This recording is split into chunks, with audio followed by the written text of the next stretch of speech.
یہ ایک سوال پوچھا گیا ہے کہ مشہور ہے یعنی سعودی عرب میں بھی، مسجد نبوی میں بھی اور یہاں بھی، کہ کئی لوگوں سے سنا ہے کہ مسجد نبوی شریف کی چھت پر نماز پڑھنا خلاف ادب ہے. کیا یہ درست ہے؟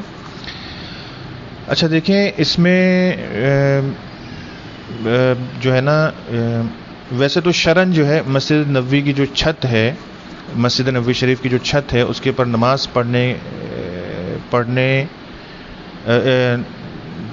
نماز نہ پڑھنے پر کسی قسم کی کوئی دلیل موجود نہیں ہے. ٹھیک ہے، عدم جواز کی یا خلاف ادب ہونے پر کوئی دلیل شرعی موجود نہیں.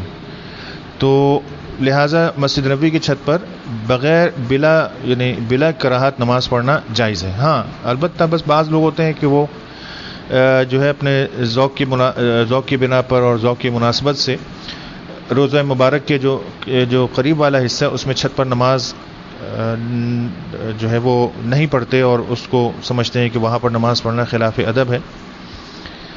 تو اگر وہ اس حصے میں نماز نہیں پڑھتے تو یہ ان کے ذوق کے مطابق ہوگا، اور اگر وہ نہیں پڑھتے تو کوئی مسئلہ نہیں ہے، اور یہ بھی درست ہے، اور اگر پڑھتے ہیں تو بھی درست ہے. تو ایسی کوئی بات نہیں ہے کہ مسجد نبوی کی چھت پر نماز پڑھنا جو ہے یہ خلاف ادب ہے یا نماز نہیں ہوگی یا مکروہ ہوگی، ایسی کوئی بات نہیں ہے. نماز پڑھنا جائز ہے.